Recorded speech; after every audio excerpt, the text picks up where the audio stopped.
레위기 24장 1절부터 보시겠습니다.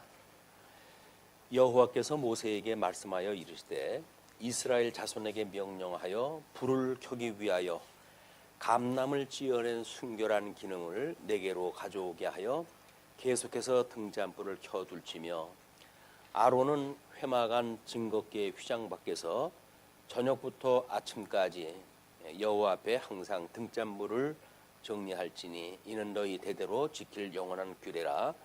그는 여호와 앞에서 순결한 등잔대 위의 등잔들을 항상 정리할지니라. 24장은 23장에 이어가지고 절기에 관한 규례로 일단 그렇게 제목을 정리했다 했습니다. 지난 시간에 23장에 대한 내용을 타임라인으로 우리가 정리를 갖다 해봤어요. 그래서 열조와의 언약을 한 백성들이 애굽에 400년 동안이나 종노릇을 갖다 하고 있을 때 하나님께서 출애굽을 시키시면서 유월절을 먼저 지키게 하십니다. 유월절이 지나고 그 다음에 이제 6월절 바로 다음 날서 무교절을 주셔가지고 하나님 앞에 그들이 일주일간을 효소가 없는 빵으로 일주일 식사를 갖다 하게 하시죠.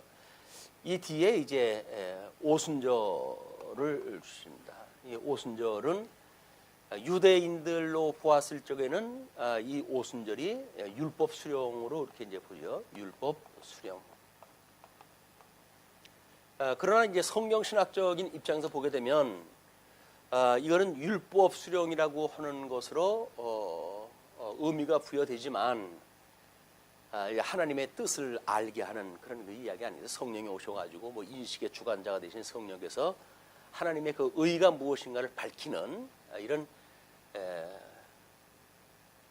내용으로 이제 이해를 할 수가 있습니다. 그러나 우리 유월절이 예수 그리스도의 십자가의 죽으심으로 해가지고 유월절을 지켜다는 이 이야기는 오순절이 이제 50일이 지나간 뒤에 오순절을 주시는데 하나님께서 이 오순절은 성령 강림으로 이렇게 이야기를 합니다. 성령 강림으로 주셨다. 성령 강림절이기 때문에 우리는 이 구약신학만 가지고 있는 유대교 입장에서는 구약신학적 입장에서 율법 수령을 시내산에서 율법 받은 걸로 오순절을 지키지만 우리들은 광야 40년이 끝나고 가나안에 이들이 들어갔을 때 떨어지던 만나가 다 끝이 나고 그다음에 보리가 이제 추수하는 그런 그 계절입니다.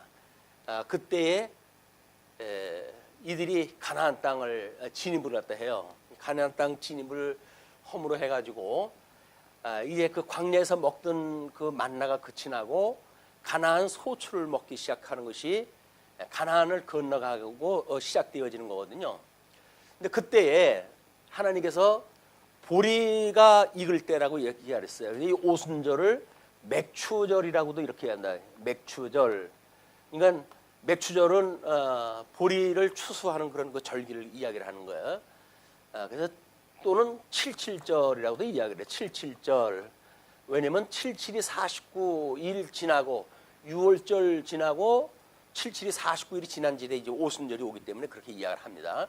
이건 1년을 주기로 해가지고 만들었기 때문에 전부 압축되어져 있는 거예요. 올해 정월 14일 날 진행이 되어진 건데 또 50일 지나가지고 맥추절을 지나고 그 다음에 오순절이 지나가게 되면 이제 이 가나안 땅에 들어온 거 아니에요? 가나안 땅에 들어왔는데 가나안 땅에 들어와가지고 이게 남자가 1년에 3차례 보이라고 하는 하나님 앞에 3차례를 보이는 거는 이 유월절하고 오순절하고 장막절이에요. 이 장막절은 이제 광야에서 살던 걸 기억을 갖다 하는 절기입니다. 모세 오경을 중심으로 해서 보여준 타임라인이 있다고 한다면 요를 이스라엘 백성들은 1년을 확대를 시켜가지고 그들이 광야 생활을 기억함으로 해가지고 장막절을 지키는 걸로 이렇게 되어졌어요. 이거를 초막절이라고 이렇게 이야기해요. 초막. 그냥 초막을 지어가지고 광야에서 살던 걸 기억하는 그런 그 절기이기 때문에 그렇습니다. 근데 이 장막절이 앞서가지고 이제 7월 달에 들어오게 되어지면 하나님 앞에 나팔절을 지키게끔 되어져 있어요. 나팔절. 이 나팔절은 이스라엘 백성들은 하나님의 임재를 기억을 갖다 하는 그런 그 날로 지키고, 그리고 1월 15일이 되면 대속죄절을 갖다 되게 있어요. 속죄일. 대속죄일로 해가지고 7월 15일 날 성소에서 지성소로 대제사장이 한 차례만 들어가는 그런 그 절기가 대속죄일이거든요. 이렇게 한 뒤에 결국은 이제 이 대속죄일이 지나게 되면 이스라엘 백성들이 하나님 앞에 죄를 속죄함 받았다고 하는 그런 그 마음을 가지고 살아가고, 그리고 장막절을 이뤄 가지고 심판에 이르는 추수를 갖다 해가지고, 이것이 구약절기로 우리가 이해했다 했어요. 이거는 예수 그리스도의 유월절, 성령 강림의 오순절, 그리고 나팔절을 이제 우리 예수 그리스도의 재림이라고 그렇게 본 겁니다. 재림의 나팔 소리와 함께 우리 예수님이 재림하다 하시니까. 그리고 대속죄일은 속죄를 받은 거니까 이것이 천년 왕국으로 해가지고 모든 사단을 무적행 속에다 집어넣는 상태. 그래서 천년 왕국은 택자든 불택자든 사단의 미혹자가 없는 그런 곳에서 이들이 이제 천년을 지내게끔 되어져 있어요. 천년을 지난 뒤에 결국은 장막절로 해가지고 백보다 심판이 이제 있게 되어집니다. 심판. 그래서 요한계시록에 가게 되면 이제 추수를 갖다 할 때 하나님의 백성들은 알곡을 갖다 해서 추수를 갖다 하고, 그 다음에 또한 천사들을 통해 가지고 포도송이 익었던 것들을 전부 해가지고 그걸 즙을 갖다 내는데, 그 즙을 내는 그것이 대하를 이루어 가지고 흐르는 이런 심판의 모습을 보여주고 있거든요. 그러니까 우리는 이렇게 통시적으로 해가지고는 구약에 예표적으로 보여주는 사건과 신약성경에 실체적으로 이루어진 사건을 이걸 연결해서 보기 때문에 유대인들이 보던 그런 그 시간의 개념은 또 틀려요. 왜냐하면 성경 66권을 통해 가지고 이걸 통전적으로 통일되어져 있는 어떤 그 절기에 대한 개념이 달리 해석되어지기 때문에 그렇습니다. 유대인들은 아직 예수님이 안 왔으니까 오순절을 그들은 율법 수령인 헌날로 잡고 있고, 그리고 뭐 장막절이나 이거는 이제 그들 절기를 따라서 그냥 지키는 거예요. 근데 재미난 거는 1월 달서부터 시작을 했다 해가지고 이 나팔절에 이르기까지가 6달이 지나가죠. 이런 그 6달이 지나간 뒤에 그다음에 대속죄일과 장막절이 지나고, 그리고 장막절에 이르기까지가 6개월이 들어가요. 이들은 이 절기를 통해 가지고 그들이 어떻게 구원을 받았는가에 대한 모세 오경에 대한 이런 걸 깨닫고, 그리고 이제 선민국가를 통해 가지고 살아가면서도 여전히 이걸 통해 가지고 하나님의 선민인 것을 깨닫고 살아가게 되어지는 것이 구약 성경이 보여주는 그런 그 모습입니다.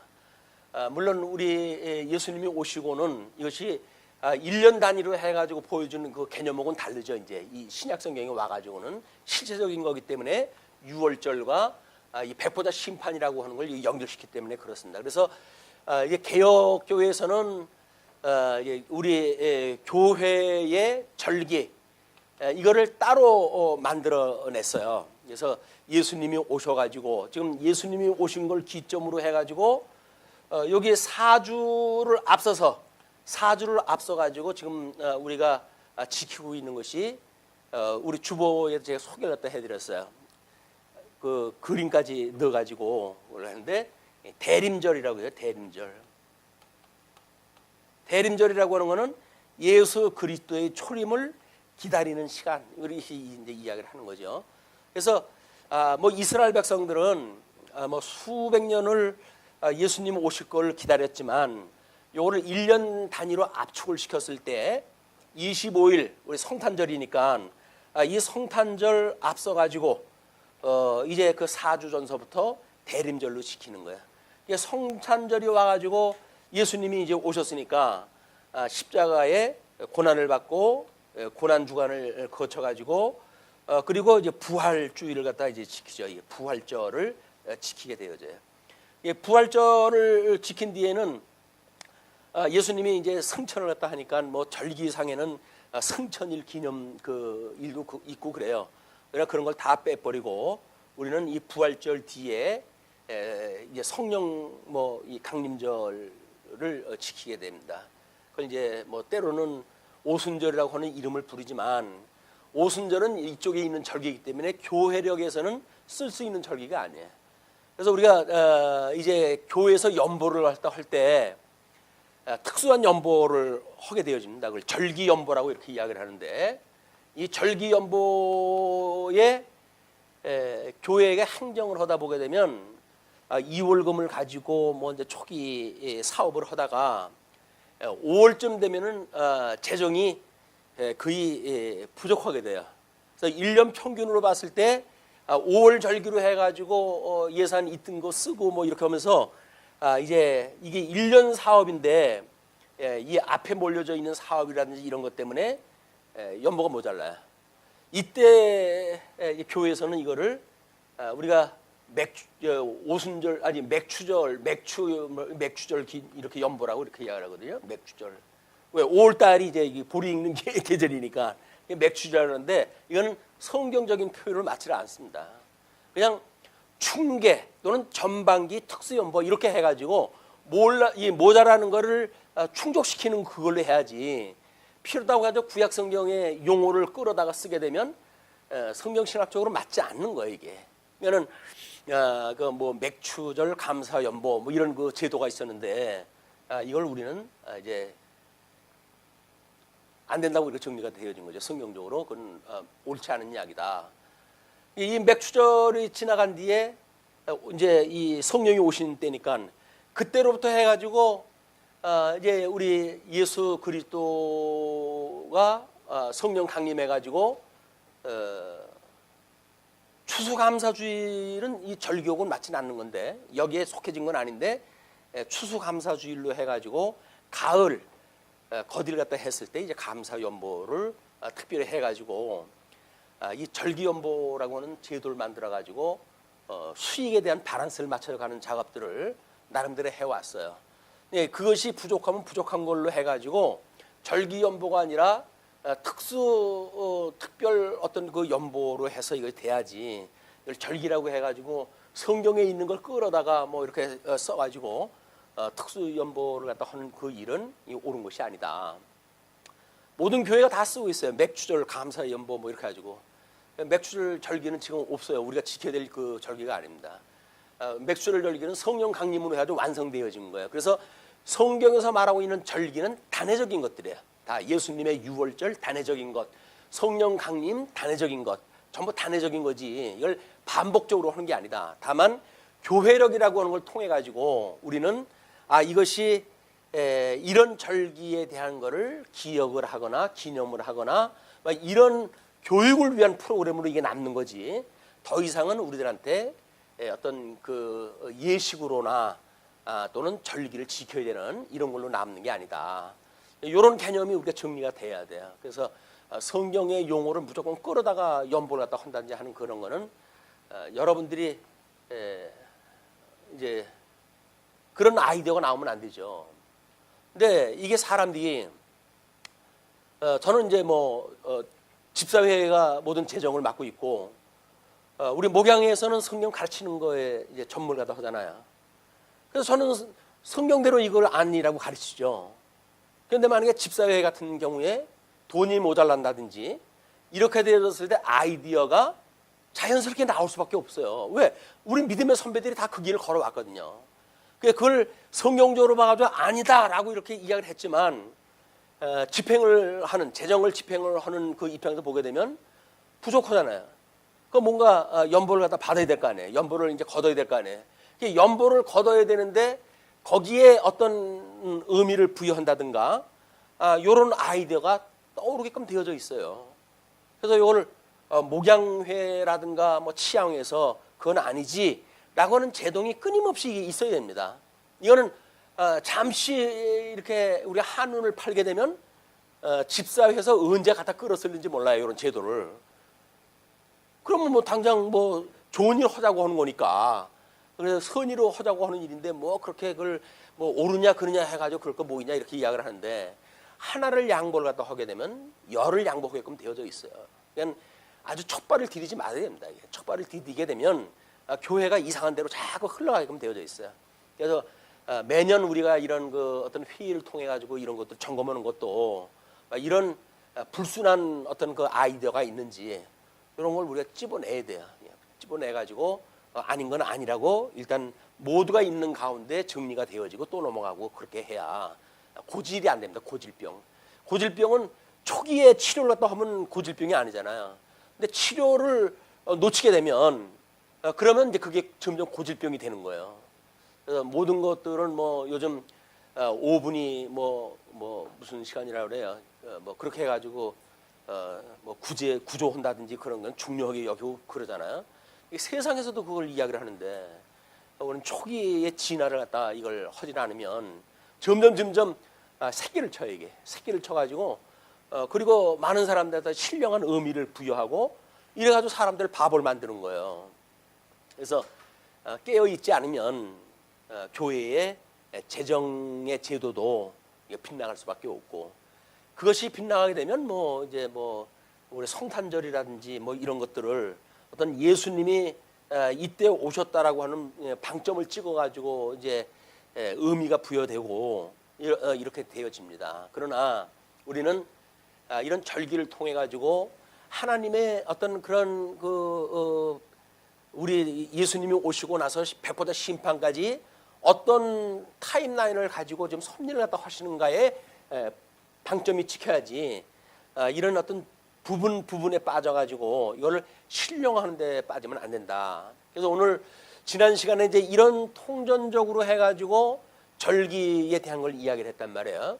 그러면 이거는 이제 통시적인 개념 아니겠어요? 이렇게 이 통시적인 개념이라고 하는 거는 저 시작으로부터 해가지고 끝에 이르기까지 뭐가 이렇게 지나가고 있다는 거예요. 그런데 이거를 오늘 이제 24장에서는 공시적인 입장에서 이 공시적 입장해 가지고 이 제사들을 이렇게 지키는데 제일 중요한 그 제사의 원칙이 무엇인가? 그걸 이제 오늘 공부를 갖다 하는 거예요. 그래서 24장의 내용을 보게 되면 일단 섬기는 자의 성결구례라고 이렇게 이야기를 했는데 1절서부터 4절까지 성막의 등불에 대한 규례, 5절서부터 9절까지 진설병에 대한 규례, 그 다음에 10절로부터 16절 여호와의 이름에 대한 규례, 17절로 23절까지 동해 보복법에 대한 규례, 이렇게 나아져 24장이 이제 구분이 되어 있단 말이에요. 우리는 히브리서 기자에 의할 것 같으면 나름대로 지금 너희들이 지키는 이 성막은 신령한 하나님 나라의 보좌에 대한 거를 모형과 그림자로 보여준 거다 이렇게 이야기를 하거든요. 모세가 하나님이 뭔가 식양을 보여줬으니까 이걸 시내산에서 받아가지고 성막을 지었을 거란 말이에요. 그 성막을 지었던 식양이 바로 여기서 이야기하고 있는 우리 하나님의 보좌에 대한 이야기예요. 이 내용은 에스겔서에서도 천상에 대한 모습을 보여주죠. 에스겔서에서 보여주는 그런 그 내용이기도 하고, 요한계시록에 보게 되면 이제 서론장이 다 끝나게 되면 하나님께서 요한을 하늘 위로 올려가지고 이제 하늘 천상의 모습을 보여주잖아요. 그때 요한이 봤던 하나님 나라의 그 보좌의 모습이에요, 이게. 그런데 이것이 지금 하나님 보좌가 여기 있다고 한다면 이것이 하나님의 이름을 두신 이 지성소에 대한 이야기입니다. 지성 법궤가 하나님의 이름을 두신 곳이니까 이름을 두신 곳이 하나님이 어떠한 분인가는 당신의 이름을 통해서 이제 계시가 딱 하는 거거든요. 우리 그 세 번째 장이 뭐냐면 여호와의 이름에 대한 규례라고 이렇게 이야기를 했어요. 이런 그 일들은 하나님의 이름을 통해 가지고 하나님 영광 계시를 위한 거예요. 하나님의 이름, 우리 이제 주기도를 갖다 할 적에도 그러잖아요. 하나님의 이름이 거룩히 여김을 받으시었고 그리고 이 나라가 오게 하시며 이렇게 이야기해요. 그러면 이름이 거룩하게 여김을 받는다는 이야기는 이것이 하나님이 어떠한 분인가를 계시하시는 이런 계시해서 영광을 계시하시는 이것이 목적이기 때문에 그런 거야. 별수를 다 쓴다고 하더라도 하나님의 영광이 방해받고 하나님의 이름이 거룩히 여김을 받지 아니하고 세속적인 어떤 견해로 해석이 되어지게 되면 이거는 교회에서나 또는 유대교에서도 이렇게 하면 안 되는 거야. 하나님의 이름이 이 영광이 계시 우리 이제 오전에 이 하나님의 영광 선포가 목적이라고 이렇게 이야기를 했어요. 하나님은 내가 이런 하나님이야. 자기를 갖다 계시를 갖다 했단 말이야. 이 계시를 갖다 했으면 계시를 받는 이제 이런 그 유로 해가지고 계시 받는 백성들이 이 살아가는 백성들이 계시를 통해 가지고 깨달은 하나님에 대한 신지식 이 신지식을 통해 가지고 하나님은 지금도 살아계시구나. 하나님은 영원하신 분이구나. 그래서 하나님은 만사를 언약하신 대로 이루어가시는 분이시로구나. 그래서 그 영원하신 하나님, 지금도 살아계시는 하나님, 그 하나님께서 우리들의 일거수일투족 모든 것들을 주관하고 계시는구나. 이걸 믿는 사람들이 하나님을 경외하면서 살아가는 것이 인생의 본분이란 말이에요. 그런데 우리는 이런 성경을 모르니까 그냥 중간에 툭 하고 세상에 튀어나온 거 아니에요. 이 근본을 몰라요. 결국도 몰라요. 뭐만 알아요? 내가 살고 있는 시대밖에 몰라요. 그리고 뭐 조금 연구를 갖다 하면 다른 종교는 어떻게 뭐 그 근본을 추구해 가는지 뭐 이런 어떤 일반 종교적인 접근은 가능하겠죠. 그러나 성경이 말하고 있는 알파와 오메가 되시는 하나님, 처음과 끝이 되시는 하나님에 대한 지식은 우리가 몰라요. 그러니까 하나님을 모르고 예수를 믿는다는 이야기는 뭐예요?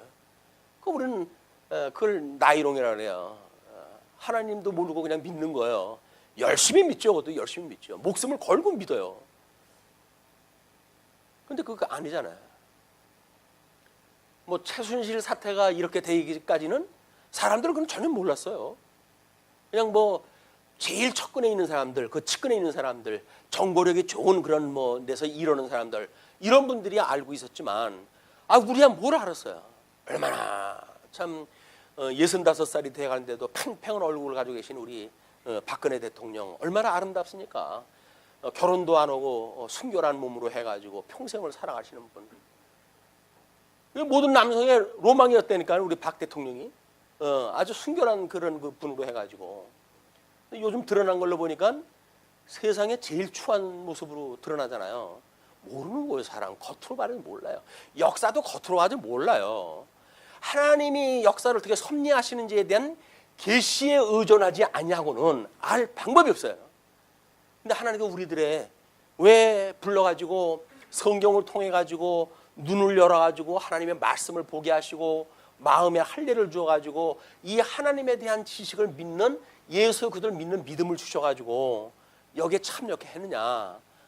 여러분들은 모든 걸 다 잃어도 세상의 존재 이유에 최고의 가치를 갖다 여러분들은 얻으신 분들이에요. 지금 죽어도 여한이 없으신 분들이에요. 나머지 삶은 뭐야? 덤이에요. 덤이 뭐 위해서 살겠어요? 이것이 목적으로 해서 내가 이제 세상의 본질을 깨달았는데 그건 뭘 위해서 살겠어요? 주를 위해서 살겠지. 살라고 해서 사나요? 이런 가치를 깨닫고 그냥 그를 위해서 살아갈 수밖에 없는 거죠. 그래가지고도 안 믿는다고 한다면 어쩔 수 없지. 성경을 통해서 하나님이 내가 이런 하나님이다. 직접 열어서 보여주고 우리에게 그래서 본바가 되고 만진 바가 되어지고 했던 그 하나님의 영광의 이 광채를 가지고 보내줬던 예수님을 역사적인 현장 속에 보내주셔가지고 믿게 하는데 그런데도 안 믿는다고 한다면 뭐 더 있어요. 그건 어쩔 수가 없지.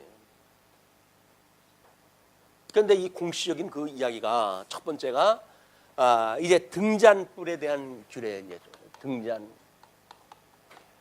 이 지성소에는 법궤가 있고 시온소가 있는 곳이에요. 여기는 법궤와 시온소가 있고 여기는 1년에 한 차례만 대제사장이 들어갈 수 있는 곳이에요. 그 다음에 이제 성소에 들어가는 거는 요거는 제사장들이 들어갈 수가 있는 곳인데 여기에 떡상이 있고 향단이 있고 그리고 뭐 금촛대라고 하는데 등잔이 있는 거예요. 자, 그러면 이제 이 금초 때 이 등잔에 대한 이야기니까 그 등잔에 대한 규례를 뭐라고 이야기를 하냐면 그 순전한 감람을 찧어낸 순결한 기름으로 해가지고 가져와서 등잔불을 켜두어라 이렇게 이야기를 해요. 그러면 요 금향단의 향을 피우는 거는 아침 저녁으로 2회를 갖다 하면 돼요. 2회. 근데 요 등잔에 불을 밝히는 일은 저녁서부터 아침까지 계속 켜져 있어야 돼. 떡상은 주구장창 낮과 밤을 가리지 않고 쌓아져 있어야 돼. 이 12지파를 상징하는 12덩어리를 상비적으로 쌓아져 있는 떡이 있어야 돼요. 그런 의미로 봤을 때 향단이라고 하는 것은 기도라고 이렇게 이야기를 했잖아요. 하나님 앞에 이제 올려지는 기도다. 그러니까 기도를 적게는 아침 저녁으로 2회만 해도 충분하지 않는 거예요. 시기적으로 우리가 때로 나눠가지고 구분했다 하게 되면 우리가 뭐 무시로 기도했다 한다고 그러지만 그리고 이제 하루에 3차례씩 기도 다니엘이라든지 한 사람들은 이제 그렇게 3차례씩 기도를 하고 그랬는데 어떤 기독교 단체에서 한국으로 연구를 하러 왔어요. 한국의 기도는 어떤가 특징을 발견했어요. 한국의 그 기도에 2가지 특징이 있다. 2가지 그 특징이 첫 번째 구체적이다 이렇게 얘기해요. 구체적이다. 구체적이라고 그러는 게 하나님의 뜻에 맞는지 안 맞는지 모르겠어요. 그 사람들이 이야기한 거니까 구체적이다. 2번째가 지속적이다. 우리는 이루어지지 않으면 다전 나무 뿌리를 갖다 빼고 싶은 열정을 가지고 기도를 하다 하니까 이렇게 그들이 발표를 갖다 했어요. 한국 기도의 특징, 매우 구체적이다, 매우 지속적이다. 물론 그 사람들은 그 사람들 어떤 신관을 가지고 성경관을 가지고 이걸 설명을 했겠죠. 그러나 이제 우리가 보게 되면 우리는 우리가 하는 거야말로 구체적이지 않을까요? 구체적이라는 건 뭐야? 하나님의 뜻이 하늘에서 이루어진 것처럼 이 땅에서 이루어진 모든 걸 지금 구하잖아요, 우리가. 우리처럼 구체적인 사람들이 없어요. 거기다가 일용할 양식을 달라고 하는 거로부터 그다음에 우리의 사죄에 대한 이야기로부터 심지어 시험에 들지 않는 것까지 우리는 아주 구체적으로 기도를 해요. 주기도가 짧은 기도 같지만 이건 아주 대단히 구체적인 기도입니다. 그리고 우리 주님 오신 날까지 이 기도가 계속되어질 거야. 주기도로 해가지고. 우리가 하는 기도야말로 정말 지속적이에요. 성취되어지고 안 되고 없잖아요. 우리 주님 오시는 날 그날까지 온전하게 되어지는 그날까지 이것이 끊임없이 지속이 되어지니까 우리는 끊임없이 이 기도를 다 하고 있다. 이거가 변형되어지게 되면 구체적인 것이 나의 뜻을 우회해 가지고 우리는 이제 일반적인 거를 이제 구할지도 몰라요. 욕심을 구할지도 몰라요. 그런 것들은 나의 뜻을 구하는 거지 주님의 뜻을 구하는 것이 아니니까 이 정상적인 기도로부터 이제 멀어지기 시작을 하는 거예요. 이 절기를 잘못 지키게 되면 우리 교회 문화가 삐뚤어지는 것처럼 이 기도관이 잘못되어지게 되면 여전히 이제 그렇게 되어지는 거죠. 이 지속적이라고 하는 것도 예를 들어서 비나이다 우리 딸 이번에 대학에 들어가게 해주소서 하고 기도를 다 했어요. 그런데 정말 하나님께서 나의 기도를 들어주사 우리 딸이 좋은 대학교에 합격을 했다 했네요. 그 뒤서부터 대학교 입학한 뒤에 기도할 이유가 있을까요? 기도 거의 안 할 거려.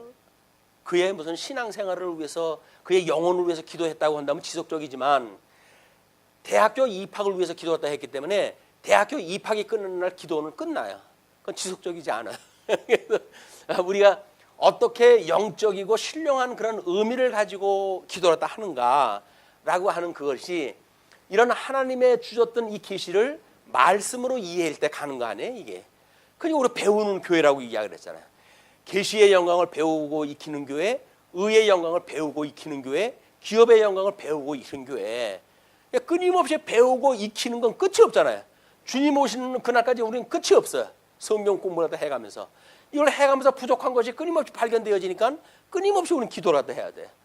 구체적이고 지속적인 건 사실은 우리들의 기도인데 그분들이 뭐 우리한테 와가지고 기도 이거 연구한 적이 없잖아요. 그냥 예, 대충 뭐 한국 교회 문화를 갖다 봐가지고 했으니까 그분들은 대한민국 사람들은 기도가 너무 지속적이더라. 365일 쉬지 않고 새벽 기도를 갖다 하고 뭐 이렇게 이야기다 하고 그래요.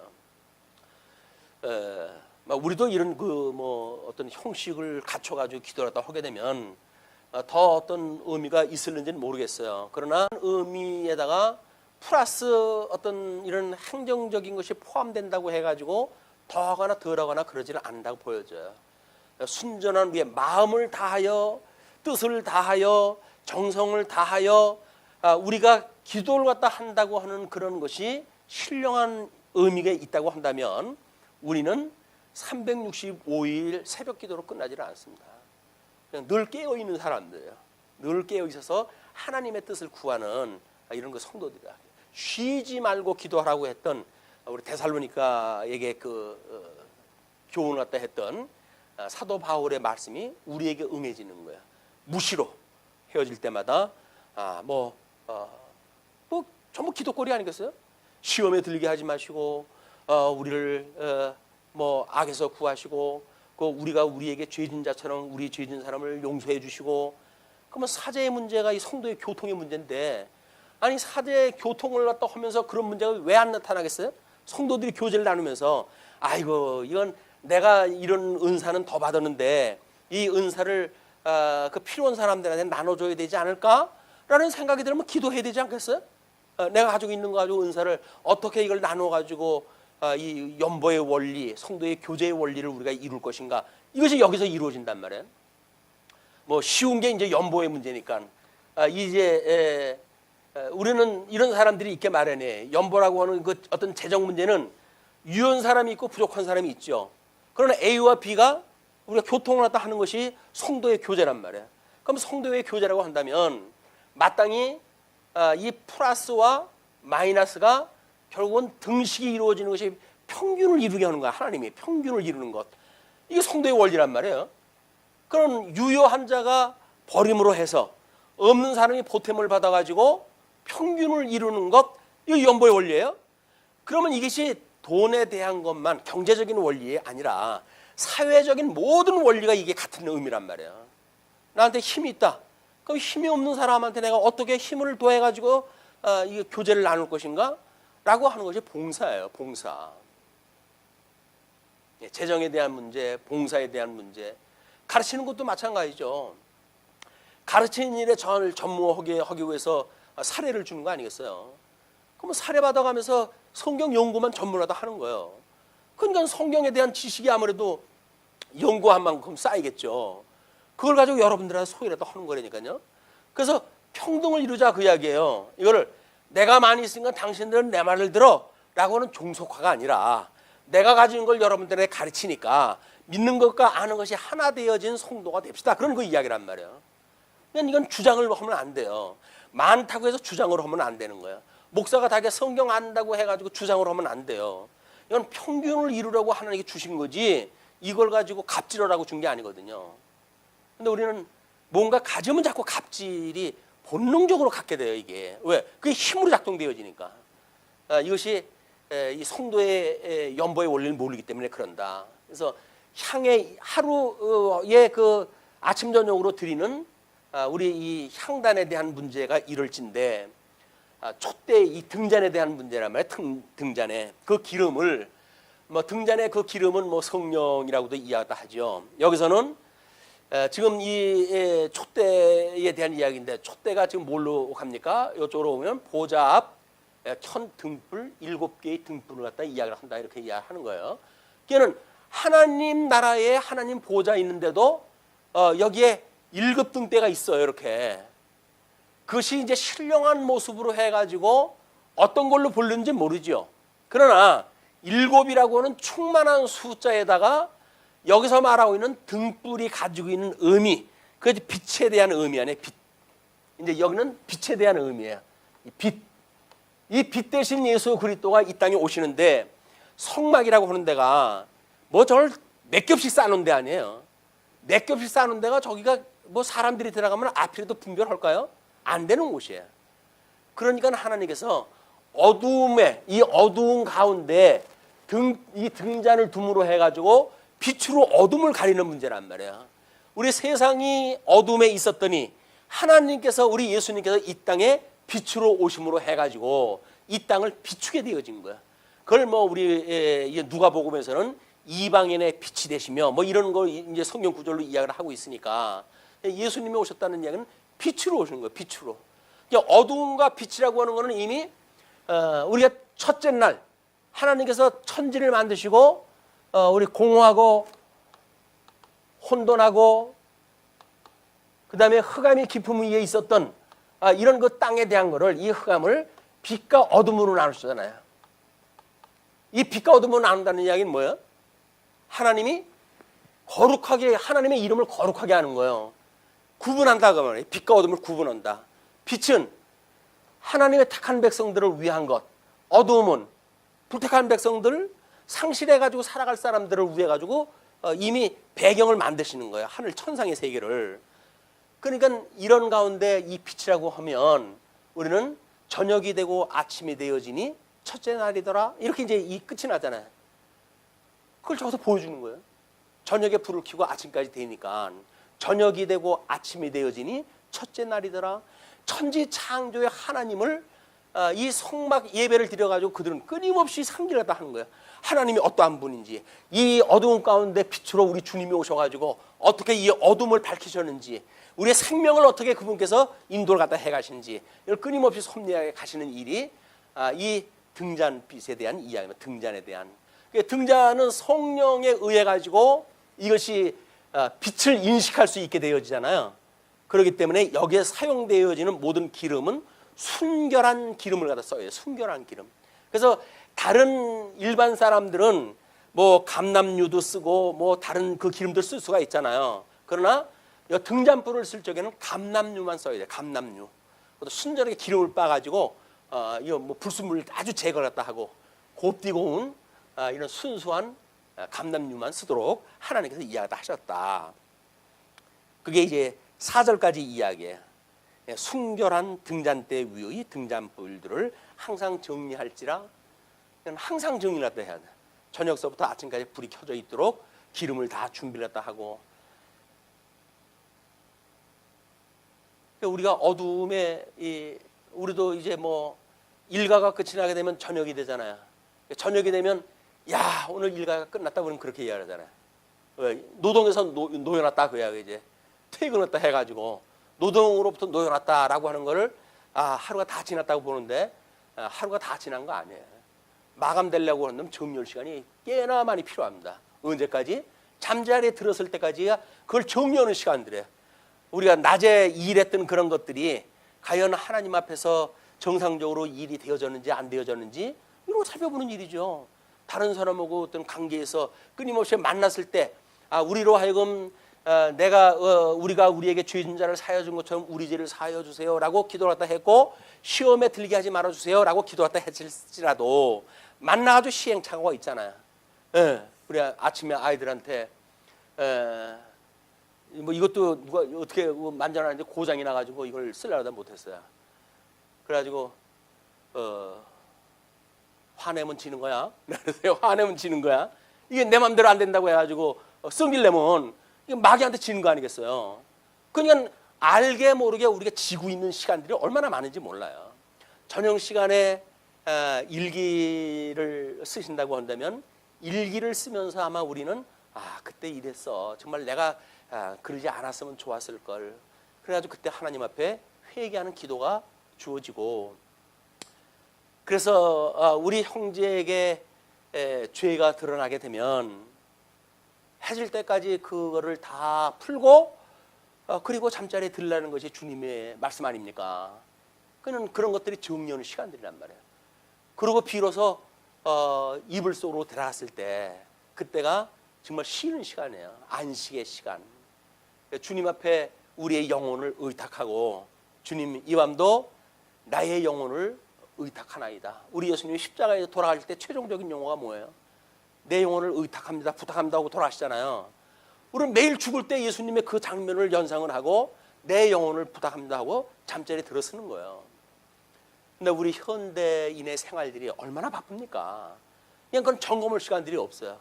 본론의 시간들만 있지 그에 대한 결론의 시간이 없으니까 어떻게 살았는지도 몰라요. 뭐하면서 살았는지도 몰라요. 무지무지가 바쁘게 살았어요. 무지무지가 바쁘게 살았는데 나중에 보게 되면 뭘 했는지도 몰라요. 이것이 우리 결산이 없는 삶이기 때문에 그렇다. 12월 달은 결산의 해입니다. 결산의 달이에요. 공동의회를 위해서 모든 거 결산을 갖다 하는 거 아니겠어요? 그럼 1년을 결산을 갖다 할 때 우리 그렇게 하듯이 한 달을 결산을 갖다 하기 위해서 이 부서 회의를 갖다 하고 나름대로 그런 회의를 통해 가지고 한 달을 또 정리를 갖다 하잖아요. 마찬가지로 한 주간도 마찬가지로 그렇게 성도들이 모여 가지고 또 한 주간의 사업을 어떻게 할 것인가라고 하는 걸 가지고 뭐 청구서에 뭐 사업을 위해 가지고 재정 신청을 갖다 하고 막 그런 거가 또 뭐 재정부로 돌고 회계부로 돌아가지고 돈을 받아내고 그래서 사업이 진행되어지고 이것이 일주일 단위로 돌아가는 일들이에요. 그런데 그것이 그냥 형식적으로 되어져 버린다고 한다면 우리 이걸 모든 재정은 집사부에서 한다고 그러잖아요. 집사에서 뭐 자꾸 저한테 결제를 하라고 뭐 자꾸 올려보내요. 그 지난 주간에는 재정에 대한 거는 독립을 갖다 했는데 독립을 선언을 갖다 독립을 갖다 줬는데도 독립을 못 누리고 자꾸 나한테 결제를 갖다 해달라면 어떡하냐. 이건 집사회의 정결로 해서 정리가 돼야 된다. 그렇게 얘기 갖다 했더니 그래요? 라고 하더니 그럼 이걸 어디로 돌릴까요? 아니 재정부장이 있고 뭐 회장이 있으면 자 집사에서 그것이 자발적으로 돌아야지. 자꾸 왜 목양료 회장한테 이걸 갖다 드리냐? 내가 거기 회의에 참석을 했냐? 뭘 했냐? 나보고 이 사인하려는 거는 책임만 지르는 거 아니냐? 내가 일을 하지 않은 걸 왜 책임을 져야 되냐? 난 그럴 수 없다. 나한테 결제 강요하지 마라. 이렇게 얘기 갖다 했어요. 알겠다고요. 지난주부터 빼갔어요. 이제 결제하는데. 그런데 이 교제가 나누려고 한다면 사역자 회의를 통해 가지고 정보의 교환은 또 있어야 될 거 아니에요. 결제 안 하는데 뭘 집사회 내가 집사회에서 알아서 하는데 네가 뭔 상관이야? 라고 말한다고 한다면 오늘 성도의 교제가 또 안 되는 거예요. 이게 하나를 하게 되면 또 하나를 놓치기가 쉬워요. 이 균형 감각을 우리가 맞추는가는 말씀의 운동력에 의해서 만들어지는 거니까 필요하다. 자, 두 번째 이제 그 우리 뭡니까? 5절부터 9절까지 진설병에 대한 규례예요.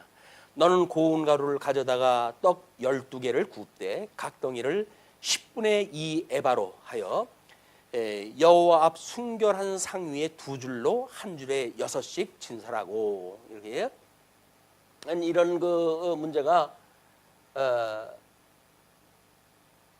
떡 이제 요 등잔입니다. 등잔 7개의 등잔. 그다음에 이제 떡상을 나눌 적에는 이렇게 싸라 그 이야기. 이쪽에 한 줄에 6개, 한 줄에 6개, 도합 12개를 싸라는 거죠. 그러면서 또 정결한 유향을 그 각 줄 위에 두어 기념물로 여호와께 화제를 삼을 것. 그래서 유향을 이 떡 위에다 두라 그래요. 유향을. 그리고 안식일마다 이 떡을 여호와 앞에 항상 진설할지니 이는 이스라엘 자손을 위한 것이요 영원한 언약이라. 요거는 일주일 단위예요. 떡은 일주일 단위. 그래서 이 향단은 조석으로 봉사가 돼야 되고 등잔은 하루의 저녁으로부터 아침까지 하루 단위라고 한다면 떡상은 일주일 단위로 이제 되어지게끔 돼 있어요. 이것은 이스라엘 자손을 위한 것이요 영원한 언약이니라. 이 떡은 아론과 그의 자손에게 돌리고 그들은 그것을 거룩한 곳에서 먹을지니 이는 여호와의 화제 중 그에게 돌리는 것으로서 지극히 거룩함이라. 이는 영원한 규례니라. 우리는 이제 뭐 성찬식이라든지 할 때마다 떡을 떼고 그러잖아요. 저것도 생명의 떡이신 예수 그리스도를 이야기를 하는 거야. 그럼 생명의 떡이신 예수 그리스도가 이 땅에 오셔가지고 구약 성경에 이제 이거는 12지파가 언약 자손이었으니까 이 12지파를 상징하는 떡 12덩어리를 가지고 모든 제사의 규례 이걸 일주일 단위로 해가지고 끊임없이 이거는 어떤 제사가 절기적으로 이루어지는 상관없이 공시적으로 끊임없이 이게 지속되어야 되는 일이란 말이에요. 그래서 12지파를 상징하는 떡 그것을 가지고 예배를 갖다 이제 드리도록 되어져 있는데, 예수님이 생명의 떡으로 이 땅에 오셨어요. 생명의 떡으로 오셔가지고 우리는 이분이 생명의 떡이라고 하는 걸로 알기 때문에 일용할 양식을 달라고 끊임없이 기도하다. 일용할 양식을 주시옵고, 일용할 양식은 하나님의 말씀을 먹는 거예요. 이게 뭐 성경 구절 몇 구절을 외워가지고 그 묵상을 갖다 하면서 이상한 짓을 하는 일이 아니에요. 내가 적용해서 사는 게 아니에요.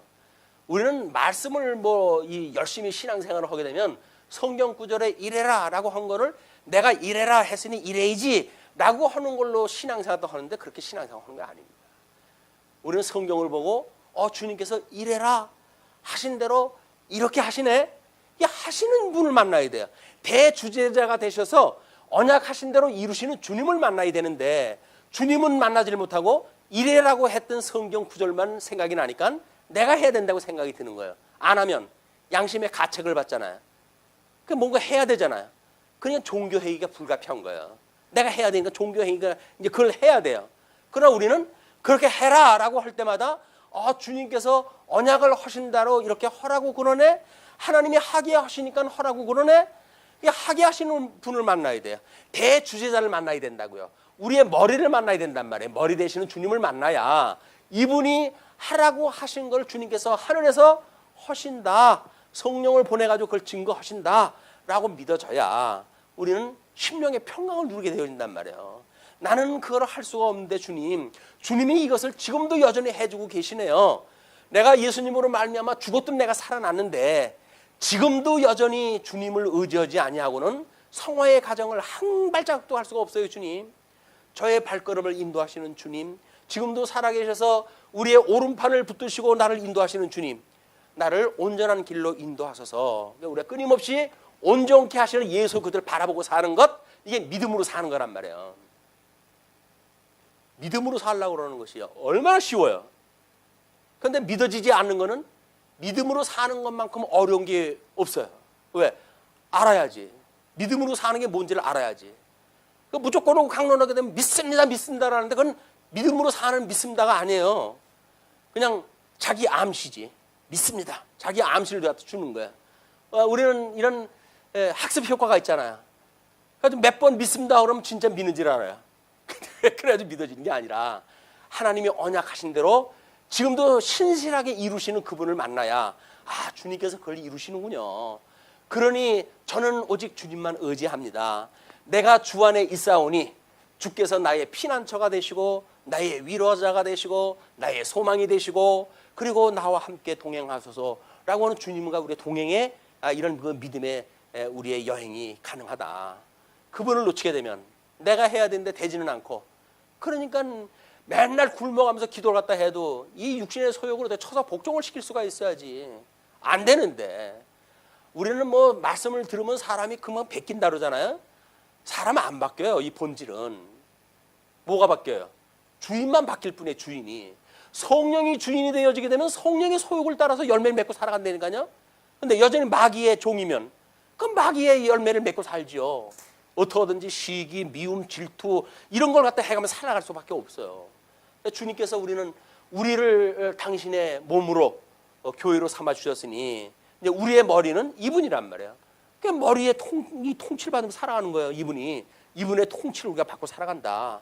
하게 하시는 분의 통치를 받고 살아가니까 우리는 우리가 하는 게 아니잖아요. 주님께 모든 영광을 돌릴 수밖에 없단 말이에요.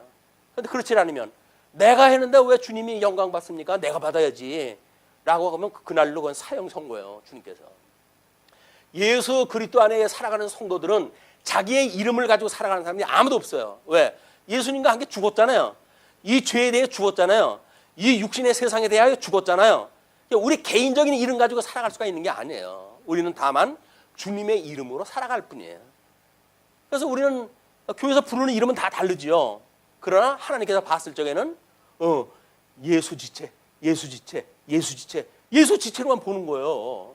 똑같은 사람들이니까 이 교통이 돼가지고 전부 똑같이 되어진 사람들. 믿음이 크든 적든 간에 은사가 다양하든지 간에 이걸 은사라고 한다면 끊임없이 한쪽으로 구분되어지는 거 아니에요. 믿음이라고 하면 우리 이렇게 뭐 종적으로 해가지고 단위가 만들어지겠죠. 이것이 교회를 이루는 단위예요. 누가 자기보다 믿음이 적다고 해가지고 이걸 비아냥거릴 수가 없는 거예요. 한 몸인데. 아니, 오른손이 왼쪽 발가락 하나, 새끼 발가락 가지고 너는 세상에 왜 사냐? 이렇게 말할 수가 없잖아요. 왼쪽 발가락 하나 없으면 중심 못 잡습니다. 자꾸 기울어가지고. 다 필요해가지고 하나님께서 균형 감각 잡게끔 만들어 놓은 건데 쥐가 필요 없다고 그러면 어떻게 해요, 이게. 은사도 마찬가지예요. 은사도. 각양 은사가 있는데 이 은사가 여전히 하나님을 이렇게 배워가고 깨달아가는데 필요한 재능으로 이걸 주셨다. 자기 재능 개발하는 게 얼마나 좋아요. 그래서 이걸 세상 사람들은 자기가 좋은 것을 공부해야 된다 이렇게 이야기를 하는 거예요. 대학교 뭐 학과를 선택할 때 자기가 좋은 걸 해야 된다. 왜 그럴까요? 기쁜 마음으로 할 수가 있으니까. 그런 그 이야기예요. 그 사람들의 논리는. 이게 성경에서 아이디어를 가져간 거예요. 이거는 자기 받은 은사가 있어요. 음악의 은사가 있어가지고 음악을 갖다 해야 되는 사람한테 자꾸 논리적인 수학을 갖다 하라니까 머리가 돌아갑니까? 이 수학적인 머리가 안 돌아가지. 물론 뭐 그 또 머리가 비상한 사람들은 뭐 그 음표를 갖다가 뭐 64분의 1로 쪼개고 뭐 80 뭐 몇 쪼개 가지고 그걸 갖다 순간적으로 이 뭐 연산 능력을 가지고 한대요. 또 그 사람들은 뭐 아닌 게 아니라 하늘이 낸 사람들이지만. 그런데 음악을 좋아하는 사람들은 이런 예술 부분에 감정적인 쪽에 은사가 있는 사람들은 이성적인 쪽으로 해가지고는 조금 이게 고려하는 게 주시질 않아요. 그래야 공평하시지. 어떤 사람은 뭐 머리도 좋고 감정도 좋고 요즘 가끔 뭐 그 텔레비전에 나오는 사람은 서울대 출신들이 음악 언니들이 가끔 나와요. 전부 수재들이야. 머리도 좋아. 근데 음악도 잘해. 아주 그 바람직하고 그러잖아요. 걔네들이 뭐 요즘 뭐 조기 축구 뭐 그것 때문에 또 문제가 되고 그러는데 뭐 운동도 또 잘해. 그러니까 걔는 운동도 잘해, 머리도 좋아, 감정도 뭐 좋아. 근데 너무 잘나다가 보니까는 예술 안 믿는 사람이 많아요. 어차피 하나님은 영적으로나 육적으로나 공평하게 하신다. 우리는 주 안에서 그런 하나님 믿고 살아가는 거예요. 너나 할 것 없이. 남을 나보다 낮게 여기고 남을 나보다 낮게 여기는 거예요. 그게 이 주님의 몸된 교회 살아가는 방식이라니까요. 자기가 잘났다고 해서 자꾸 이야기를 하게 되면 다른 사람이 눈꼴 씌워가지고 같이 살겠어요? 그런데 아유 당신은 나보다 10배 낫죠 라고 말하게 되면 아무리 봐도 내가 부족한 것 같은데 왜 저러실까. 그래가지고 뭐 마음을 갖다 이렇게 누그러뜨리지 않겠어요. 만약에 너 나한테 까보면 안 돼 라고 이야기를 하면 우리 긴장을 하게 되죠. 뭐야 나하고 싸워보겠다는 거야? 긴장을 하잖아요. 당신은 나보다 나아요. 뭐 이렇게 이야기를 하게 되면 정말 그럴까요? 근데 저는 생각을 갖다 해봐도 아무래도 좋은 게 없고 잘난 것도 없고 그런 것 같아요. 아유 모르니까 그러지. 하나님께서 당신의 그 고운 심정을 다른 사람은 그런 심정을 아무나 가질 수 있는 게 아닙니다. 우리 집사님만 그런 심정을 가지고 계셔요. 얼마나 곱습니까? 그런 마음을 가지고 이 불쌍한 영혼들에게 복음을 증거한다고 한다면 하나님께서 얼마나 기뻐하실까요? 뭐 이렇게 아주 없는 걸 개발을 갖다 해주고 이렇게 해야 신바람이 날 텐데 교회에서 돈 많이 내면 무조건 모든 걸 다 장악을 하는 거야 이제. 이렇게 돼버리게 되면 교회가 병드는 거예요. 이게 병든 게 아니라 병들었기 때문에 그러지. 이런 그 문제가 이런 그 우리 빛에 대한 떡상에 대한 그런 그 이야기로 지금 소개가 되어진 겁니다. 자, 그러면서 10절서부터 이제 소개하는 것이 뭡니까? 10절서부터 16절까지 여호와의 이름에 대한 규례예요. 이스라엘 자손 중에 그의 어머니가 이스라엘 여인이요 그의 아버지는 애굽 사람인 어떤 사람이 나가서 한 이스라엘 사람과 진영 중에서 싸우다가 그 이스라엘 여인의 아들이 여호와의 이름을 모독하며 저주함으로 무리가 끌고 모세에게로 가니라. 그의 어머니의 이름은 슬로미시요 단지파 디브리의 딸이었더라. 그들이 그를 가두고 여호와의 명령을 기다리더니 여호와께서 모세에게 말씀하여 이르시되 그 저주한 사람을 진영 밖으로 끌어내어 그것을 들은 모든 사람이 그들의 손을 그의 머리에 얹게 하고 온 회중이 돌로 그를 칠지니라. 너는 이스라엘 자손에게 말하여 이르라. 누구든지 그의 하나님을 저주하면 죄를 담당할 것이요 여호와의 이름을 모독하면 그는 반드시 죽일지니 온 회중이 돌로 그를 칠 것이니라. 거류민이든지 본토인이든지 여호와의 이름을 모독하면 그를 죽일지니라. 사람을 쳐 죽인 자는 반드시 죽일 것이요 짐승을 쳐 죽인 자는 17절서부터 다음 구절에 이제 이 16절까지 여호와의 이름을 더럽힌 자, 여호와의 이름을 거룩히 여김을 강구하지 않는 자, 이런 자는 돌로 쳐 죽이라는 거예요. 왜? 이게 목적이 뭐예요? 하나님이 세상을 만드신 목적이 뭐예요? 이 영광 계시가 목적이라니까요. 그냥 마땅히 여기서는 그 하나님의 영광 계시를 보고 하나님은 만사를 언약대로 이루시는 분이군요. 하나님은 전능하신 분입니다. 하나님은 신실하신 분입니다. 하나님은 주권자 되시는 분입니다. 하나님은 영원하신 분입니다. 하나님은 자비로우신 분입니다. 거기 전신주 영자라고 우리가 외웠던 하나님의 속성이 절대적인 속성. 그런 하나님의 속성을 우리가 노래하고 그분의 이름을 영광을 돌려드리는 것, 이것이 마땅히 지음을 받은 인간의 본성, 이 본분이에요. 본분. 그런데 내 영광을 위해 가지고 하나님의 이름, 하나님이 무슨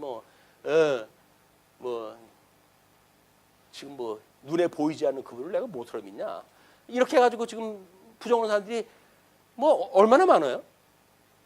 그런데 정말 그 이름만 부정하는 사람이 부정하는 걸까요? 하나님의 이 영광 계시를 율법이라고 하는 방법으로, 예수님이 이 땅에 오시는 강탄의 방법으로 우리한테 이거 보여주셨단 말이에요.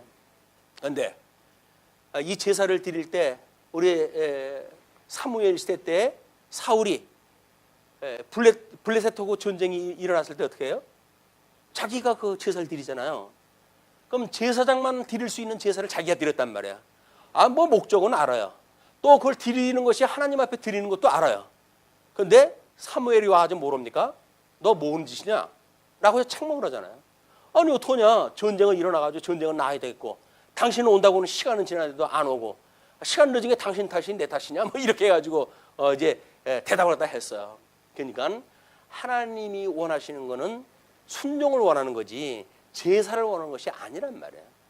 이 사람들 이 제사라고 하는 건 뭐예요? 이 제사라고 하는 건 방법 아니에요. 방법. 이 방법. 이거는 하나님이 원하시는 것은 이 방법을 원하는 것이 아니라 하나님이 어떠한 분인가를 깨닫고 그분을 경외하는 이것이 하나님의 이름을 높이는 것이에요. 그것이 순종하며 살아가는 성도들의 삶이라니까요. 모든 율법은 하나님의 의를 드러낸 것들이다. 그래서 나는 이 의 앞에 도저히 살 수가 없구나 라고 해서 자기의 좌절을 맛봐야 돼요. 율법을 만나면 난 죽어야 된다고 고백을 갖다 해야 돼요. 오호라 공고한 자로다. 누가 나를 이 사망의 법에서 건져내랴 라고 하는 자기의 그런 부정이 만들어져야 되는데, 까짓건 내가 조금만 힘쓰면 되지요 라고 하는 생각을 갖고 신앙생활을 하게 되면 열심히 하지요. 열심히 해요. 다른 사람이 다 박수를 치고 그래요. 근데 불구하고 하나님은 마지막 날 나는 널 모르겠다 이렇게 이야기를 하니 평생 그 짓을 왜 하며 살아요? 모르니까 그러고 사는 거죠. 모르니까. 그러나 우리 주님이 그런 것들이 가장 순종하신 분은 이분밖에 없어요. 첫째 아담 만들어낼 때 불순종해가지고 전부 죄악 가운데 있는 거 아닙니까? 모든 사람들이 죄 중에 잉태되어지고 죄 중에 출생이 됐어요. 그러니까 우리는 죄밖에는 없는 이런 우리 인생들이었었는데, 죄 없으신 예수님이 이 땅에 오셔가지고 죽기까지 충성하고 순종하신 분은 이분밖에 없어요. 그냥 우리는 이분만 의지할 수밖에 없는 거예요. 나를 대신해서 순종하신 주님, 죽기까지 십자가에 못 박아 죽는 데까지 내어주신 바 되어지고 순종하신 주님, 그걸 믿는 것이 성도들의 기쁨이다. 자, 그런데 이 이름을 그렇게 높여야 되는데, 하나님의 이름, 우리 십계명에 보게 되면 그의 이름을 망령되이 일컫지 말며 이렇게 얘기가 됐잖아요. 망령되이 일컫지 말라고 하는 셋째 규명을 이루기 위해서 어떻게 한다고요? 읽어나가다가 여호와가 나가게 되면 묵음을 했다는 거야. 하고 지나가는 거야. 여호와 이름을 괜히 입에 올렸다가 화당할까 봐.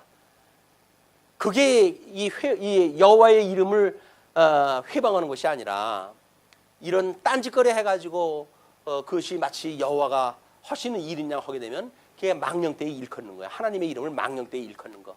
내가 이렇게 해서 하나님이 이렇게 해줬어 라고 말하는 건 전부 하나님의 이름을 망령되이 여기는 거야. 하나님은 이렇게 언약하셨더니 언약하신 대로 이렇게 해주셨어 라고 말해야 하나님의 이름을 망령되이 여기는 게 아니라니까요. 우리는 어떻게든 나를 갖다 자랑하고 싶잖아요.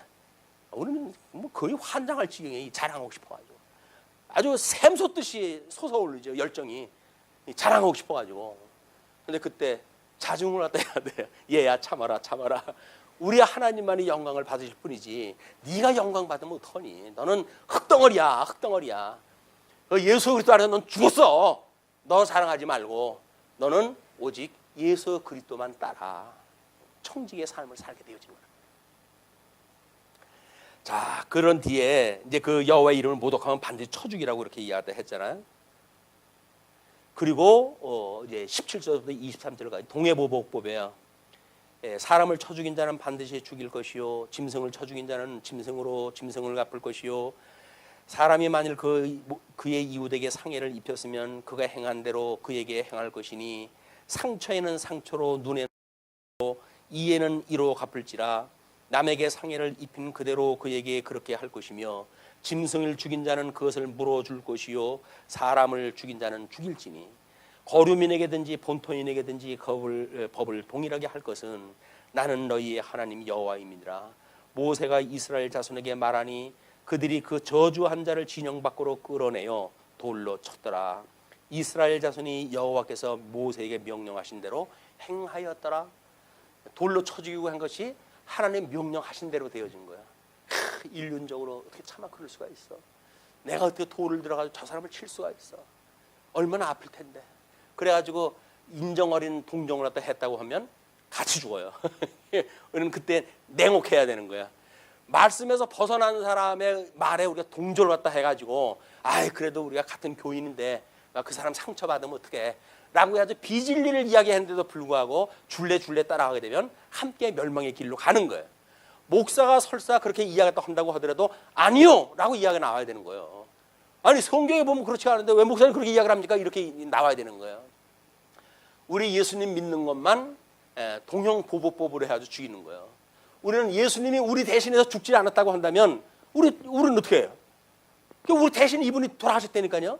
같은 동양의 그런 그 법에 의해서 돌아가신 거예요. 우리 죄를 몽땅 다 이분이 다 지셨다니까요. 그래서 우리 죄를 대신 지고 가신 분 이분이 만사를 언약대로 이루어 가셔서 하나님의 영광을 계시하신다. 우리 예수님 믿는 그 믿음으로 해가지고 또 우리 흩어져 있는 한 주 동안도 은혜의 장중 안에서 기쁘고 즐겁고 행복한 한 주간이 됐으면 좋겠어요. 물론 현실적으로 어렵고 뭐 힘들고 하는 일들이 있을 겁니다. 그러나 이 하나님을 기억을 하고 인생의 본분을 근본적으로 우리가 생각을 해보게 되면 이런 과정에서 나타나는 어려움들 또 이겨낼 수 있는 힘을 주님께서 주실 거예요. 그런 기도를 다 해가시면서 승리하는 한 주간이 되기를 빌면서 말씀 드리겠습니다. 기도하시죠.